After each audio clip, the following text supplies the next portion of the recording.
Welcome back, guys, to the Pixel Forge podcast. I'm your boy, Sean. I'm here with my other co-host, Josh. Hello, once again. And this week, obviously, we go through everything from the Warhammer stuff to business to gaming. That's what our podcast is about. So hopefully you've been tuning in the last couple of weeks. And I appreciate everyone that has been tuning in the last couple of weeks as well, and leaving comments as well on the podcast. So yeah, thank you, appreciate it. And we're going to kick off first with some business news. Yes, you first, me first. First. I've got really nothing, but still there if you need the party, Gaming Party Pro, hit me up on Instagram. But I will probably have something next week to share. Anyway. Yeah, it'll start normalising, right? Because you said after the Summer Games Fest, it was all a bit of a, chaos. That's it. Organised chaos, right? Indeed. Yeah, so I'll cover a couple of bits I've got for business updates, as usual. First, vintage miniature rescues. Now, that's a bit of a weird thing to start with business update, isn't it? Yeah. Inspired a little bit by eBay Miniature Rescues, who does the same thing where he buys eBay lots and then he repairs and fixes them on. If for anyone who's listening for Warhammer, he does a lot of that. He'll get miniatures and then cleans them, paints them up, and stuff like that, right? And there's a few. I've bought a few things off Vintage recently, and I've got a couple of the miniatures to show you in a minute.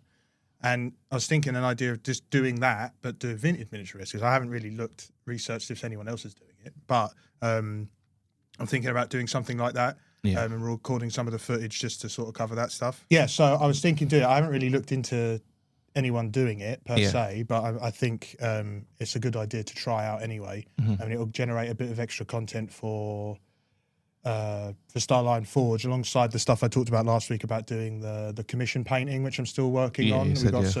We did some stuff on Thursday, so took some pictures and got prepared for that. So that's coming, which then ties in nicely to tidying up my socials and the outreach. So tidying up the socials again, like I said before, we've made the templates for the products, and we're doing the same thing with the commission painting and stuff like that. We're going to make all, template content to put the pictures in and follow it that way. But also we hit 100 followers on Instagram for Starline Forge. I don't know if I said that last week. Thank you. Which is pretty cool, especially because we started from obviously zero. And that's built up. A little win.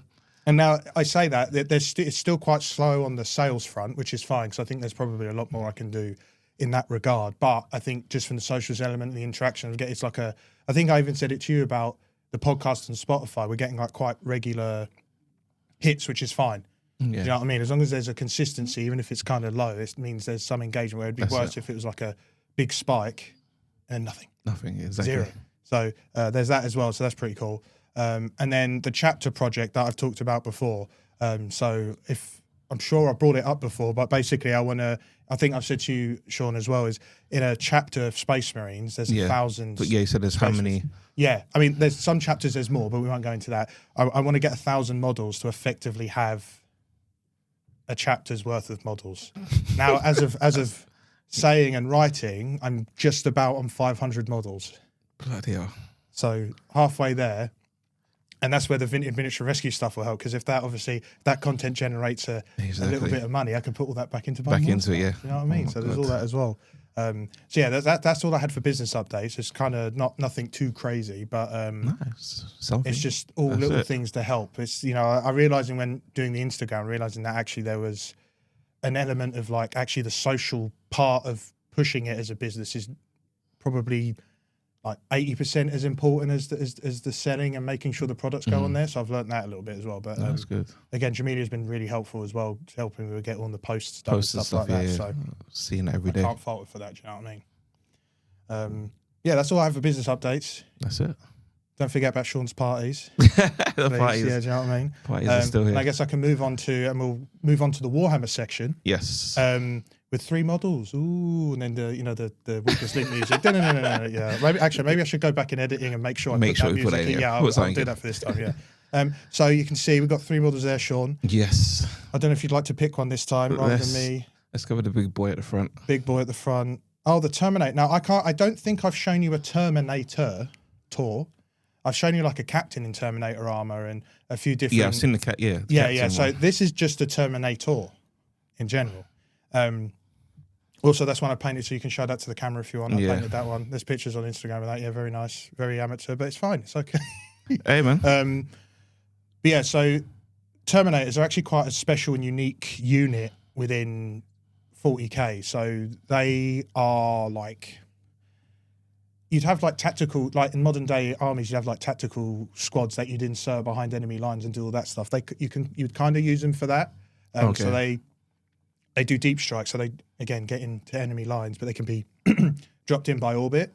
And an example of that is something called a Space Hulk, which is basically like a derelict ship. Okay. Like floats in space. When you said Hulk, I was thinking of green. Yeah, no, not the Green Hulk. It's like basically like a Space Marine ship is this massive like cathedral ship. It's humongous. I have to show you it later on. And they when they become Space Hulks, they're just derelict, but like stuff gets attached to them, and they're just like debris and all that sort of stuff. And in some scenarios with a Space Hulk, you might have a faction called the Tyranids. I think I said to you before, like the Space Aliens. Yeah. And there's a game called Space Hulk, which is Terminators going onto a Space Hulk to clear out the Tyranid infestation on the ship, basically. Okay. And there's a video game of it, and there's also a board game. So they're pretty cool units. They're just the rule of cool for the most part, and they usually have power fists and a heavy a storm bolter even that he's got on there, or they might have a sword depending on what loadout they want. But yeah, Terminators are pretty cool. I've got a few of those now where I've had to kit bash some. Yeah, these are. Let's say the design where you painted this is very good as well. I don't understand. It's so hard to paint these as well because like they're so fiddly.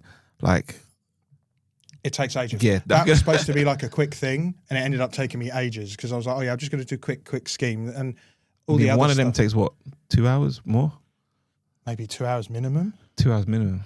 So, I mean, I'm not quick. I'm getting back into the habit. It doesn't look like it would take 2 hours to do that, but I can imagine it's every piece. A lot, and some of it's like recoating. So I might do like the blues. I've probably gone over with the blue a few times. One for tidy up, for the details. You know, like if the paint goes over, I have to tidy up. But also making sure that now I don't thin my paints too much like you probably should, just because I have better control when the paint's a little thicker than how you would do it. But as you can see, that's come out great. Yeah. So.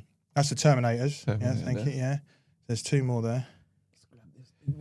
Cool. So there's a reason why I picked this one out. This is a captain in Phobos armor, and Phobos is, you know, like I was telling you about, like modern day tactical teams. Yeah. Phobos Space Marines, they're light armored and tactical, so they're designed for kind of like Terminator roles as a unit, but just without the need for heavy clunky armor. So they might do more sabotaging type missions rather than like clearing an infestation. They might sabotage. I'm not gonna lie, I might have sabotaged that because it just. To be fair, I just repaired that today, so I should have given you the heads up. Are you kidding me? I just. What bit did you take? Show me. What bit? I'm gonna show you. Yeah, it's the bit I had to. Yeah, that came damaged, so that's absolutely fine. Don't worry. Yeah, that's fine. I didn't do this. That's 40 quid. So. Yeah. Well, they're not very tactical, as you can see by Sean's demonstration of destroying the model. So there we are. But the reason I picked that one, not for you to destroy, but it's actually that they use that model as the basis for the captain in Space Marine 2 that leads the ship. His name is Sevastus Acheron. I'm probably pronouncing the Acheron bit incorrectly, but he's in charge. So when you're playing Space Marine 2, he is the one you go to and then dishes out all the missions to Titus and his squad and stuff like that. But that's why I pulled that out, because he... We'll get on that next week, don't worry. Do you know what I mean? Yeah, I'll see him next week on the game, don't worry. But yeah, so obviously he isn't as susceptible to damage as you've demonstrated. Once again, thank you, Sean. That's all right. Everyone's beatable. It's funny, I actually thought when I repaired that, I bet he's going to break that. I'm going to repair it. I'm in an iron wet whether I actually should take it. But there we are. Survive the journey here, let's just say that. Sylvester's the half now, there we are. And then the last one, if you ideally don't break it. Yeah, I won't touch the flag. So this is an ancient, Primaris Ancient, and they're kind of like, you know, like medieval knights in armies, like even like Game of Thrones and like Kingdom of Heaven, you know, when they have the banners to signify the factions that are within an army. That's basically their role. The only real difference is like a medieval version of that. They wouldn't. So you wouldn't use that in action, like you wouldn't. It's not like a going into war. Like he's not. Oh, he would. No, and this is the point I'm going to get to. Actually, thank you very much. Is like traditional medieval. Yeah. They would avoid using banner bearers in combat because the idea is that they use those banners to boost morale, inspire people, and also it helps them know what units are within what sections of a battlefield and rallying, and you know, like where people are. And they kind of do the same thing for Space Marine, which in Space Marine 2, there's a section of it that demonstrates that. So again, once we get to play that, you'll also see why I've picked that one out. But yeah, they're pretty important. Again, they're equally as important, but they will typically see combat, and you'll typically see people probably having to pick it up and change through because, like you said, like sometimes they might fall. But imagine these guys are like, well, you can see them. They're super sci-fi, so they can take a banner into combat with a weapon and not necessarily have a hard time. Whereas obviously a medieval knight probably wouldn't. Period. Basically, but yeah, ancients are pretty cool, and that one's unique because that's from a unit set you can get called Company of Heroes, and all of those the 5 models in that are all kind of within that heraldry. So they're all like like special. They've been in the chapter for a long time. They're like the other Space Marines see them. Company Heroes are like early in the. No, Company of Heroes is like was that newish? No, no, they're what do you mean? Like in terms of like the I'm trying to think of the word now. Like where they are position wise in like the top, they're high up. They would probably sit around where like a chapter master would be, or like a leadership hierarchy, because they're all veterans. So you have the ancient banner bearer, then you'll have like a captain that's actually quite high ranking, and then you'll have 8 veterans who have been in a chapter for hundreds of years, not even tens, it's hundreds of years. So they'll technically be quite high up in the hierarchy of it all. But I'll show you that set later on when we go back to mine. You'll see that. Those are the 3 models this week. I tried to do some interesting ones. Obviously, some I didn't expect to get damaged, but we obviously won't go into that anymore. That's the last time I'll bring it up, I promise. Right. Thank you. Terminator's the odd one out, and the other 2 are just quite significant. When we start playing Space Marine 2, you'll be like, oh yeah, I remember you showing me that model. Yeah. Do you know what I mean? So yes, those are 3 models. I will try vehicles. I say this every single time. We will try vehicles, don't worry. Bring some vehicles in. But yeah, so that's the models. And then I've got a little bit of news. And then, as we said last week, we wanted to catch up with the Summer Games Fest. Yes. Because we missed a few bits. There was a couple of, I obviously went OTT with the checking every single panel that ever existed. Hey, there was a lot. There was a lot. There was a lot, to be fair. You can't judge me for that. That's all right. But yeah, so first, give me a second. Sean, if you want to take those off. Sean's going to take those off. There's a book I brought this week, which I got. And this is actually because there's a YouTube channel called Tabletop Minions. And he was talking about reviving dead games. So, for example, this is a game that Games Workshop doesn't support anymore. Okay. It's called Shadow War Armageddon. This is basically set on we talked about hive cities, big tower cities that people live in. There's millions of people that live in them. This is kind of set within one of those, but it's actually on the planet Armageddon. And the planet Armageddon is quite significant because it's where the Empire, all the tanks come from for the Astra Militarum, all the the normal dudes and some Space Marine stuff. But that's where it's like it's a hive planet, so it's where people live. But it manufactures a lot of tanks and artillery for the Imperium. And this is like a skirmish game. So you have a game I've talked to you about before, which is Kill Team, which is 2 small squads that take on a skirmish battle and they have a fight against each other, blah, blah, blah. This is almost like, it's like a precursor to it. Because this is set on a 2 foot by 2 foot board, which is, I can't remember the exact measurements for Kill Team, but it's probably within a similar parameters. I'm sure one of you will correct me. Thank you very much. Yeah, someone out there. And the same thing, like this was designed so you could have small teams, and this has like loads of stuff like. Yeah, just figure through the models. Yeah, like it's Astra Militarum. I don't know why I've landed on that. That's my main faction. But I just saw the Orcs and I was looking at the thing about Space Marine game. Like, yeah. Oh yeah, Space Marine, right? Yeah. I load them this from there. And this is basically again. So this game was, I can't remember when it was out. A long time ago now. Early 2000s, I think. And when Tabletop Minion had this and he was talking about it, I was actually quite interested only because one, it also looked like Kill Team, but also it's kind of like an extra, almost having an extra board game. Because even though it's similar to Kill Team, the rules will be different. Okay. Because even when you look through this, and if you have one at home, you can see like it's all older models. So like the Space Marines before we had Primaris. But would it adopt some of the normal rules anyway? Yeah, sometimes what will happen is they'll the points values will change or the weapon options are different.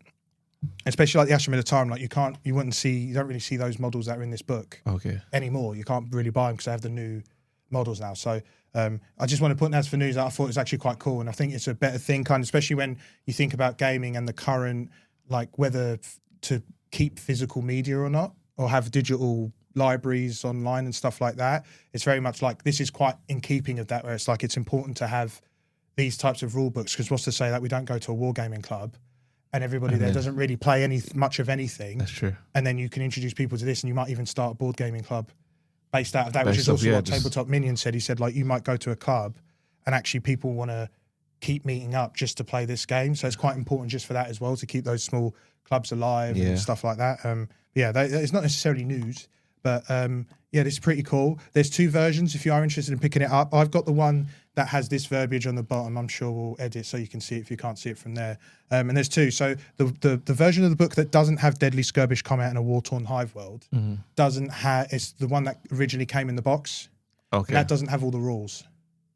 This book has what, the rules for the other one. Then you just not make it up, but you adopt it from another game, or no? So it's this rule book, but it only has the rules for the Scout Marines and the Orcs. This book has rules for all factions to run the squads within this game. So if you do want to get the one that has this verbiage on the bottom, because it's a slightly bigger book, and that's the book that's more important to use. Which is why I picked this one. That was quite cheap. Again, I think this was eBay, not Vinted. I'm obviously a mad Vinted thing at the moment. Good have Vinted. All right. So that's that. And then some other stuff we had. What else did I have? So new codex. We haven't really talked about codexes on, the rule books. The rule books of the Space Marines. We haven't. We haven't really dived into that or any of that sort of stuff, or the other chapters, to be fair. But they've got, some of you might know, they've got a new codex for Black Templars, which are another division of Space Marines, like the Ultramarines, which is like what I'm building. They're another sect to that, and they're releasing the codex for them, so they're an up-to-date rule book. And Sean, you might ask, what does that mean for that? He says no, but he does want to know. It could mean like older models get removed. It could also mean changes to like unit compositions, points, how much it costs to like run a unit and stuff like that. You'll have that as well. So that's what can come with the codex and all new, but there's all new stuff and all like, and again, what they also announced is a specific ancient, which is partly why I brought this one. Okay. A specific ancient to Black Templars. So like each faction might have a specific type of unit that's more associated with a chapter than another. And this ancient will specifically have like heraldry and iconography that's more specific to a Black Templar than it would be another chapter. So like if I wanted to put this ancient in my Ultramarines, I'd probably have to do some significant like kit bashing and editing to make sure that it. But the ancients have got their own squad. Is it like they've got their own unit like squad, or is it just one? Ancients don't have their own squad per se. They're just, I guess, like with this one, there'll be an ancient specific for a chapter. So you have an ancient and ancients have been with chapters for hundreds of years again. So this Black Templar ancient model that's coming out will be a Black Templar that's been with them for maybe even thousands of years. Okay. Because some Space Marines are super old. So. Okay. So yeah, there's that, which is pretty cool for Black Templar players. And also, it's another new model, and and what that ancient might mean is there's going to be more new models for specifically for Black Templars coming. Yeah. Because GW did have like a roadmap, which we haven't gone through, but GW had a roadmap for this year, what units and factions they wanted to release models for and support at different times, and we're coming up to the Black Templars, and then there's like 2 more factions that are going to get some extra stuff. So we're obviously waiting for that as well, but that'll be pretty cool. And again, I've still got a lot of work with you to show you a lot of that stuff, because we haven't even touched the surface of the stuff that you're going to learn. Do you know what I mean? 1% for all. Yeah, 1% is a bit generous, I think. Do you know what I mean? So yeah, that's coming. So that's pretty cool. And then another thing I actually had was a correction from last week. You know, when I said to you about the scalping on Games Workshop's website, it was to stop a launch. Oh yeah, the launch box. It wasn't a box set. It was actually for a book. Oh. Obviously, I got excited because they were stopping scalpers, period, which is great.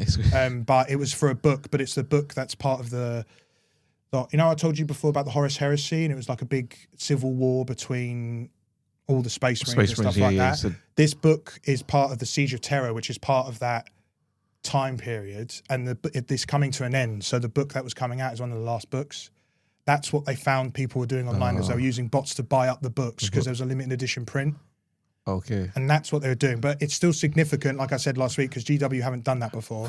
So especially for them doing it for a book, I'm hoping it means that they'll keep doing it for everything else, right? Yeah, they should do. So we'll see anyway. Hopefully GW could be funny. They'll do that and then never do it again for whatever reason, but we'll see. Anyway, but that's a correction from that. And then lastly, I've got, for anybody that's interested, that's collecting, there's some points drops. So this is something I think I told you before, where sometimes they change the rules. Edit rules and stuff like this is what it is. So, and the reason I brought this up is because I own the 3 squads that this, and some of them you know about. So the first one's the heavy intercessors, you know, the ones that have the big, heavier bolters. They're getting a small change, but all that means is they'll be a bit more viable for like defensible, objective-based games. So it hasn't really benefited having the units in the army and how much it costs to have them and stuff like that. But it just means if you play a game, you might see people running them in objective games more often than how it is currently. And then you have aggressors, which I think I've shown you. No, I haven't shown you aggressors. They're kind of similar to Terminators, but they're not. So they also have massive, bulky armor, but they have like wrist-mounted weaponry that they use instead. Okay. Yeah, no, so they're slightly different. Yeah, I'll do that. We'll do that one next week. So they have that. So that again, it's another small change, and they're similar to the squad than to the last squad. But the main thing for them is they've made their squads cheaper to run. So they run the squads of 5. I think it was like, because I got this from Allspec Tactics. It's another wargaming YouTuber that does a lot of news and stuff. I think he worked it out. It's almost 50% points cost reduction, which is quite a big reduction for 5-man squad. So though you don't tend to see them on competitive lists like you will with the next squad, it still means that they might surface in an army just because they're just cheaper to run than some of the other squads are now. And then same thing last squad, Hellblasters. They have like big plasma guns. I don't think I have. No. I've seen that one. Okay, I'll do that next week. I'll do these, not the heavy intercessors. I'll do Hellblasters. There's so many of these soldiers. It's unbelievable. I've not seen half of these soldiers. In fact, actually, I think I haven't said is, I was telling you I was trying to fill out all the character models for Space Marines. Or the app. On the app. Yeah. I've basically done it bar one. Because you said the one you didn't need it because it was already... There's 4 on there that I don't need because they're older models. Older models, that's, but with the Captain and Phobos armor, I only need 1 more, and then I have them all. And it's a lot of points. I think it's almost like 7k in points, which is a lot. That's a lot. So anyway, I digress. Hellblast, a small change, and again, it's similar to the aggressors. It just means that per model, they might show up more likely to show up in like competitive lists than they currently do. But they didn't, between that and the aggressors, they didn't have a big points change like the heavy intercessors did, where they had like a big reduction in points cost to run them. So we'll see, I guess, in competitive lists, because Space Marines are quite popular in competitions, to be honest. Yeah, they are. Yeah, so that's all I've got for Warhammer and tabletop. There's a lot going on. I keep calling it Wargaming News, but it's just Warhammer. But anyway, it doesn't matter. I can do what I want. This is it. You know what I mean? That's good. But yeah, so... There's a lot to take in right now. That's everything I got. And I think what we'll do is wanted to cover the rest of Summer Games Fest, but I think you've got some bits you want to cover for gaming first before... Yeah, there's quite a bit on the gaming side this week. Bloody hell, where do we start? I tell you what we do start with, and we don't miss. What have you been playing this week? If anything. I know it's been a hot week over here in the UK. Everyone's trying to go outside and whatnot. If you have been able to sit down for 5 minutes and play anything, have you played anything this week? Actually, yes. I was prepared for it this week. What have I been playing? This is when I don't remember what I've been playing. Pokemon. There you go. And I've got them all now. I've got Platinum, Heart Gold. Obviously been playing Fire Red, and I got Emerald. Oh, you got Emerald now? Yeah, so I've got Gen 1 to 3.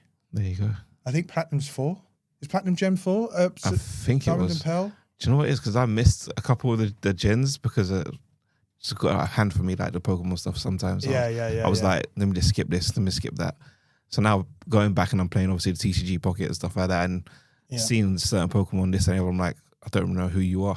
So I'm learning from that as well, and I eventually will do what you do as well, like go back and get the games and just run through them as well, which I want to do. Yeah, and like I said, it all goes back to the physical media stuff, like having those games. Like, because I was proper hung up that on the 3DS they closed the store, so I couldn't. You can't buy them, Can't buy them anymore. But then I was like, well, actually, I could just get the physical stuff, and I feel a bit better about having them physically anyway.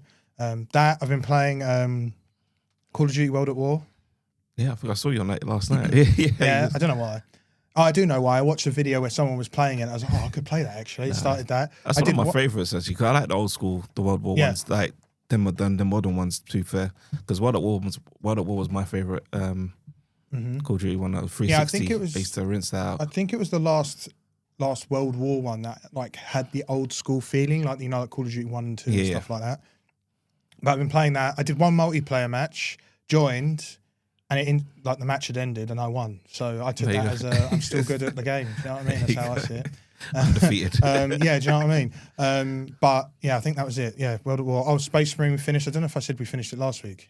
Did we say we finished it last week? It was close. Close. Well, we finished it, didn't we? This week. Yeah, we did. both finished it. Yeah, we all finished it. That was really cool. I did see some crazy stuff online where people were like, especially on Steam. Steam was like, the reviewer bombing it out of the wazoo. I don't understand. Because people on Steam were like, it could have been an update. I can kind of see that on Steam, sure, but for a console, console's different. Yeah, I mean? Steam they definitely could have done that as a free update or whatever. But and I think that's it. I don't think I was playing anything else. Okay. No, I think that was it. All right, that can be it actually. That can be it. Well, I'll just run through mine quickly. But there's one that you did miss, the Gears of War beta. Oh, there's a reason why I completely forgot that existed. Cooked is one word.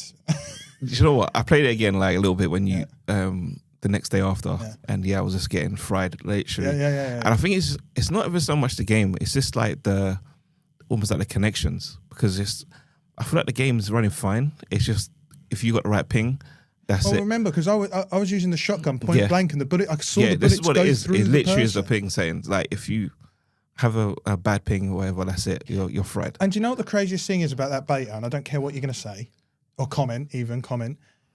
That game, people are defending the game and saying, "Oh, it's just a beta." The game is what over 20 years old. Yeah, it's old. Like, and it's also just a re-up of the Ultimate Edition that they released not that long ago. And you're going to tell me it's just a beta, it's fine, it doesn't work? No, it's not. Absolutely not. That's madness. That's crazy. They're the people that are getting cooked like us, but we're just at least we can see sense. Do you know what I mean? Do you know what I mean? Yeah, crazy. But yeah, they ran through that for a little bit. I think they've renewed it for this weekend again. Because with people new maps, because everyone complained. That, new maps. And I think people want to play Gold Rush every Tuesday. That map is horrible. I think they need to in fact, I think they need to actually switch shotguns off. Because every match we played, it was just a shotgun fest. And I don't care what you say about... That's how it is, though. No. That's how it's always been. No, it isn't. It is. You're lying to yourself. I've played it from day one. And that's how it's always been. So have I. I don't remember lobbies just being full of shotguns. You're insane. Literally. I did the esports. I did the esports on PlayStation. I did the esports for it as well. That's how it is. Everyone plays the same. That's how it is. But yeah, if you want to play it this weekend again, we can play it again. If not, shaking. No problem. A bit more Expedition 33 as well. Played a bit more of that. Very close to the end of that, actually, to be fair. Hopefully by next week I'll probably complete that. It's taking you a little while. Yeah, because I've been taking my time. I think I was just playing bits here and there, to be honest with you. And that's it for this right now. And you're going to go into now, quickly run down some of the Game Fest news that we missed from last week. Quickly is an operative word. Well, there's a lot of, how many did you have? You had about 6-7 other showcases there, right? 4, 5. Yeah, 6 other showcases. Yes. But they didn't have loads of stuff. All of them didn't have loads of stuff. It was like mini showcases, but most of them hour and a bit probably. Yeah, give or take. And I flicked through a lot of them in terms of like I let some of the video play off. I picked stuff out, by the way, that I was interested in, not that, because there's a couple of conferences where there wasn't anything I would have necessarily picked out. But that's not because it was a bad conference. It was just... Because I looked through some of them. Most of them, I think I just wouldn't watch them either because most of the stuff is on PC as well. So it's like, or Steam. So it's like, it's not going to hit me because I don't have a PC or anything like that. So yeah, remember, some of this stuff that I'll talk about is stuff that I've either watched people play or stuff I've been keeping up because it's all indie. Yeah, it's all indie, yeah. So, right, okay. So run through it. I think the first, although Future Game Show, I don't think I had it on here, but I feel like I included the games from that within what we talked about last week. No, I don't think you did. Like, as in, I put it in the list and didn't mention that it was the separate show.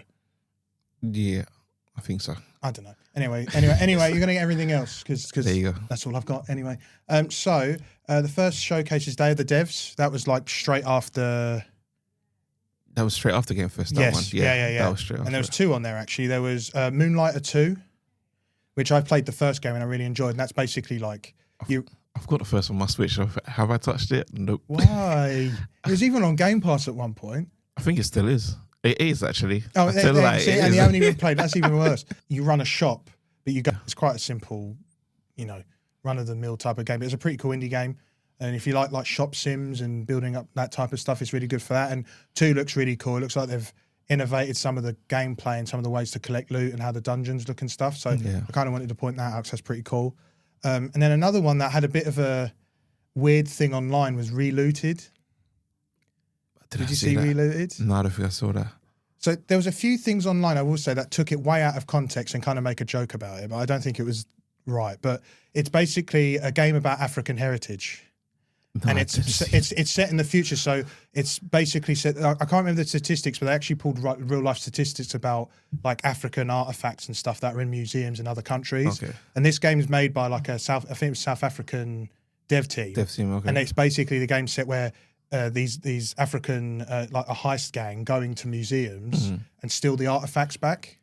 But what happened is there was like a law put in place that museums, if they had artifacts on show, museums had to give them back.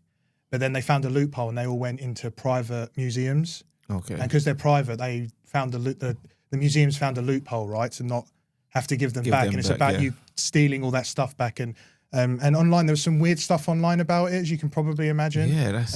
but it looked really cool, to be fair. I think I like that. I like games when they do that, where it's like they were talking about actual statistics about like how much is, like in the real world, like how much has been taken from different places in Africa that are all in museums that should be returned back, and they haven't been. So I think it's quite a cool game for.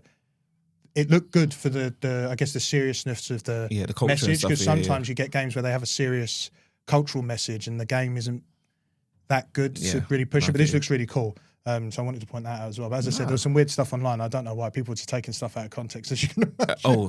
The whole shows everyone does that. Yeah, so those are the 2 from Day of the Devs that I pointed out. There's loads, as I said, there's loads of cool stuff, which is stuff I really like the look of from that.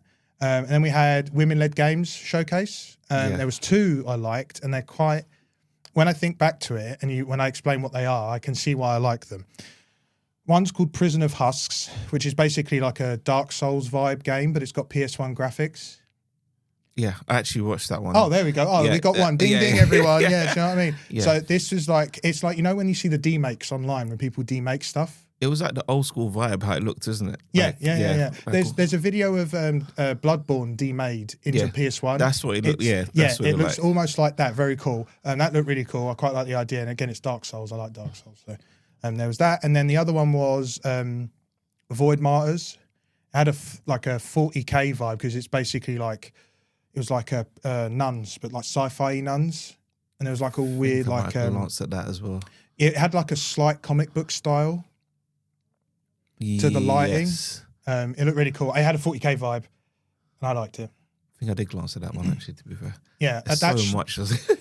And they're interesting games to see in that showcase, I guess, because to be honest, when you look to the rest of the showcase, it was quite different. And those 2 really stood out outside of all the other games that you kind of expected within that showcase that we've seen before, like the art style and stuff. So they were pretty cool. And that was all I had in that one. Then we had Latin American games, and there was a few here, but a few of these I'd seen and a few of these I hadn't. So there's a game called Shadow Sacrament, and it was very much in the same vein as, have you seen the game called Last Train? It's like an 8-bit side-scrolling game. Yeah. And it's like apocalypse game where you go on a train and you travel to cities and stuff. It looks a little bit like that. It had a similar vibe, but it was like more gothic, and again, I guess like another Souls. I think so. I think I just, now that you said that as well, I think I saw that trailer as well. Yeah, so there we go. Another one, ladies and gentlemen. Do you know what I mean? So, a lot I'm trying to remember. Yeah, there was a lot of different stuff. You probably saw a lot of different videos from IGN, because IGN have got lots of trailers. So many things, they've got tons of stuff. So there was that. So that looked pretty cool. And then you had White Knuckle. It was like a cosmic horror parkour roguelike game. Is that one you just see your hands? Just the hands. I thought it was a VR game when I first saw that. I was like, it's actually just a normal game. Like, okay. And partly why I point that out is Markiplier played it and he'd finished it, but it's actually a pretty cool game. Yeah. It starts off like the parkour and the climbing. You think, oh, it's a bit weird, and then it just gets weird halfway through. Like, it gets weird. That's crazy. And that's where it gets like the cosmic horror theme from. Because I'm like getting chased or something, getting stuff chased, like that. just running, So there was that. That was pretty cool. There's another game called Iron Hive, and we kind of mentioned this already. It had a 40k vibe, but it also looked a little bit like, you know, like a hive city that we've talked about. I need to show you some pictures, but it looked like that, like you build one. So it's a little bit like Fallout Shelter, actually. You know, when you put the blocks in and build the bunker. Yeah. This is that, but you're building a city. Okay. But obviously the other way. Yeah. And again, why I pointed out, actually had a 40k vibe. It reminded me of like a Hidewell. Oh yeah, that's one we watched that. I think we saw that. I think actually we did. Yeah. So that I pointed out because that looked pretty cool. I like that. And then we also had there was another game called Block. No, I never saw that. No. It's a room designer game, but it had like a unpacking vibe. You know, the game where you unpack. Yeah. You've played that, right? Yeah, played unpacking. Yeah. It had a similar vibe to that, but it was like you make the rooms rather than just unpacking stuff. So it might be like a. So that, oh yeah, I think I saw that trailer. Is that the one where you kind of move in, but then you say, you just make the room. You have all the boxes there, and you just make the room up. Yeah, it's so unpacking the room's already there, and you just take stuff out. This is you build the room and put all the stuff in. Yeah, so it's very similar. So that's why I pointed out, because I actually quite like that stuff. Unpacking was pretty cool, to be fair. So yeah, it's a chill game. Yeah, and then the last one for Latin American games was Avante Atlantis. No, it had advanced war vibes. It was very advanced wars, actually. You know, like when you get into combat and it has the two sides. It was basically that. It was just a bit more. It was, I say pixel art, but the original Advance Wars are more pixel art. This is like modern pixel art style gameplay, but it looked really cool. That's why I pointed out. Mainly looked like HD, like more. No, I say modern pixel. It's just a game that's deliberately been made using pixel tech rather than. Do you know what I mean? Yeah. I think that makes sense. So yeah, was that how the Final Fantasy Tactics? How the old one to the new, that kind of like that. Yeah. It doesn't look as fresh as the new one, but it's definitely like within similar, that. So there was that. Okay. Yeah, definitely that. And that's all I had for the Latin American games. Cool. And some cool stuff there. And then I went on to it, and I've put this into one thing. So we had Wholesome Direct, Southeast Asian Games, and then Frosty Games Fest. I think I started to watch Frosty Games, but I never finished it. But yeah. I think Frosty Games I had one or two, but I'll get into it anyway. He had Maker Room. Was that Frosty Games Fest? Oh no, it's one of them because it's all these three. Yeah, it's all the same. I think the first and second, the first game's Wholesome. Yeah. The second one might be Southeast. Okay. And then the last two might be Frosty Games. The reason I put these together is it was like one or two per one. I was like, there's no point in anyway. Maker Room. So it's like unpacking and block, but this is like starting from blueprint schematic.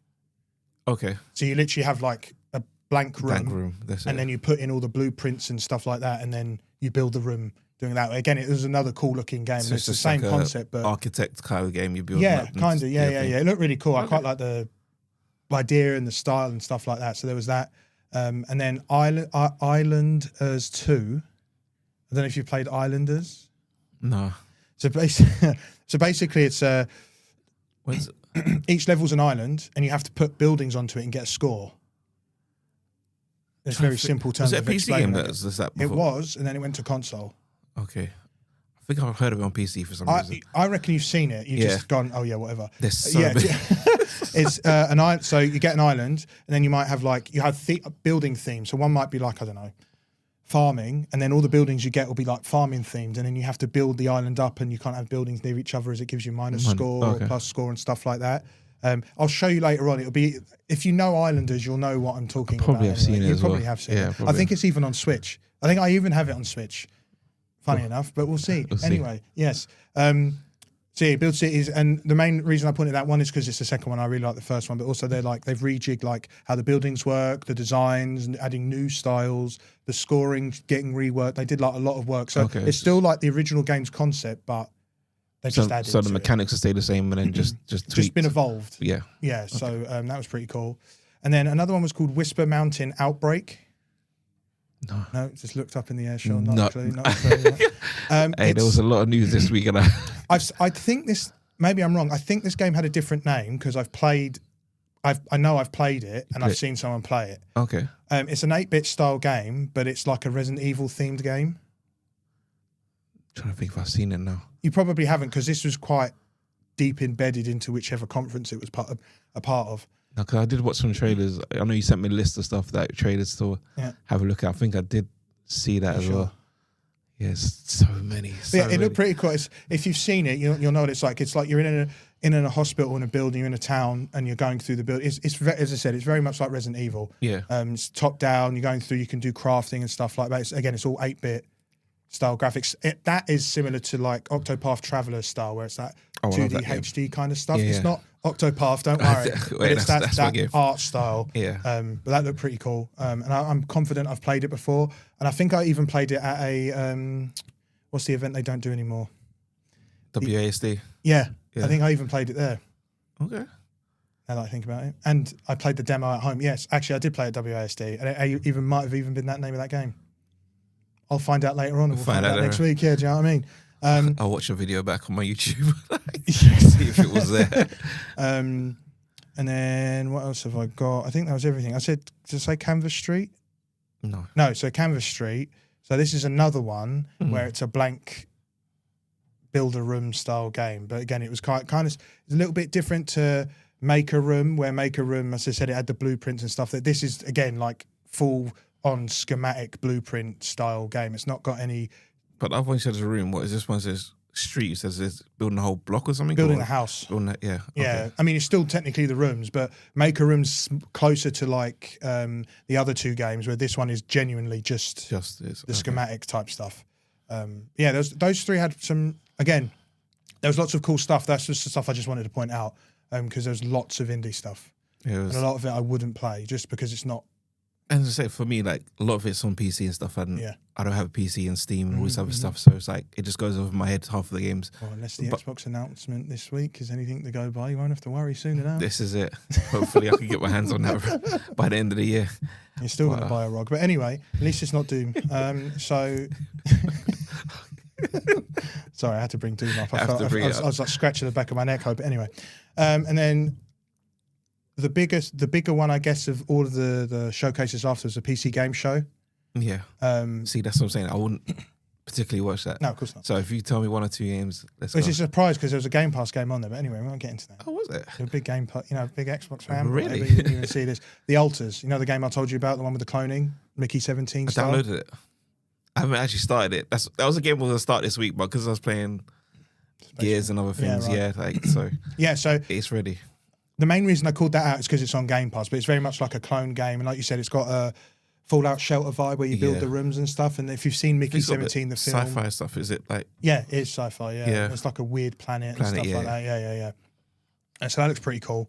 And then the other one that I found was called Garbage Country. Okay.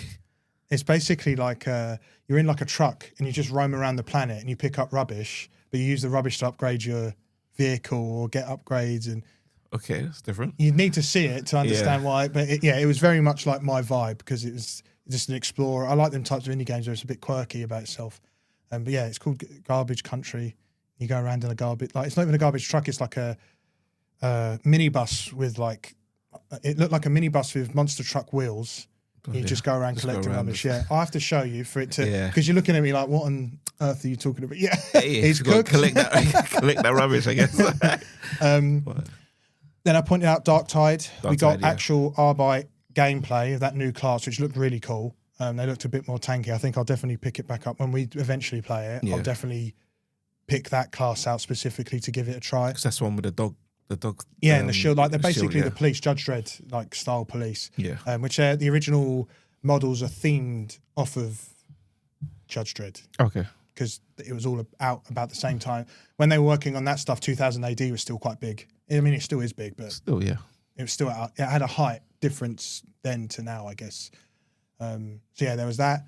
And then Dead Rest.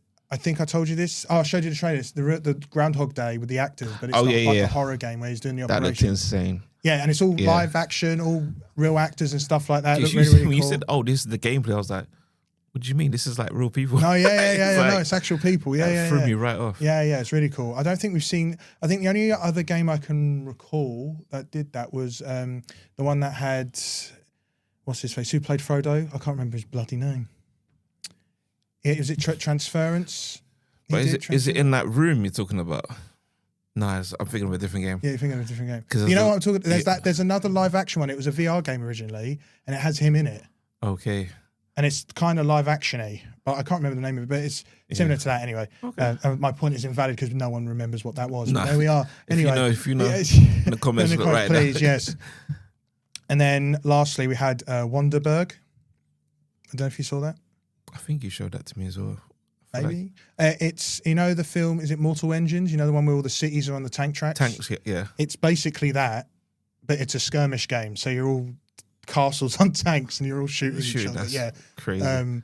It's like a roguelike. You obviously upgrade the castle, like it's a typical roguelike game, you upgrade and stuff like that. But that looked really cool. Okay. I could see me sinking a few hours into that before I playing a different game. That was it from the PC show. Again, PC show had lots of stuff. It had stuff we'd already heard about, but they did PC announcements for. But yeah, again, it was just a lot of stuff either I wasn't too interested in or it was already shown. And as I said, Dark Tide, the only reason I brought it back up is because there was it was more gameplay. It showed a bit more extra. Yeah, do you know what I mean? Okay. And then the other two showcases that I did see that I didn't really get anything from was Green Games and Accessibility Showcase. Yeah, I definitely skipped them. Yeah. So Green. No, I'm serious. I definitely skipped them. Green Games. I knew about the accessibility one, but I didn't realize about Green Games. There wasn't a lot there, but all those games are designed with the planet in mind. So they were fundraised, like the development was to help a charity that involved the earth, or the games were designed in support of charities that are about like trees and stuff like that. So that's why I wanted to still mention it, because it was still quite an important showcase just from a charity perspective. Because they always put that same tree stuff in sometimes Summer Games Fest or Game Awards and stuff like that. They always put that little section in about the environment and stuff like that. So no, this was an actual showcase, and it was like this. It was like an actual panel that they were talking about, and they were having good discussions about each game that they were developing that was helping that. So I wanted to, if you didn't, I would go check out Green Games, even if it's not necessarily for the games, but just to kind of see how the industry is affecting the planet. And helping the environment. And the same thing with Accessibility Showcase. Again, that's all about accessibility into gaming and how people navigate it. And that was another really good showcase. Nothing really stood out, or it was stuff that we already heard about. But again, I just wanted to point it out because it's really important about accessibility. I'm a big advocate for the Xbox Adaptive Controller and stuff like that. Sony have their own one and stuff like that. I think one cool thing as well is a chap called Sightless Combat. He's a blind gamer. I've met him when I worked at Oxford Circus. He came in for an event. I mean, he was in the showcase and he was kind of talking about his experience. And does he play the fighting games? Fighting games, Gears he plays. It's called Gears. I saw him play. He uses audio cues within the settings to play Gears. I saw him play fighting game and listen to the auto cue, the cues and stuff. Like it was insane. Like it's wicked. Like he's a serious player. It's so bizarre. Like obviously can't see. Like just listen to the sound effects and obviously the punches, the whiffs, and he's listened to everything. Like it's insane. And that's the thing with Gears, especially in newer Gears. The accessibility options they implemented were vast. Like there was a lot of stuff in the newer Gears, which helped him play. I think he's been playing Gears near enough in the beginning anyway. Okay. But I think each Gears just made it easier for him probably definitely like play. The footsteps he's really cool. And if I remember correctly, he says he mentors and stuff like that as well. So he gives back as much as he gets. He gives back to the community as well. But I wanted to point them two out because, as I said, I didn't really see anything stand out in those, but they're important messages to kind of bring up. That's definitely it's definitely out there. And that's actually all I had for the showcase. I did get through it. That's cool. Well done, me. There's loads of stuff. The whole showcase, there's tons of stuff. Like as I said, not necessarily a lot of stuff I was too pumped for, but all that stuff I would like to see come out. Yeah. I've got a couple little bits, not too much. I'll just run through quickly little bits. Start off with almost like a little downer. Marathon gets delayed.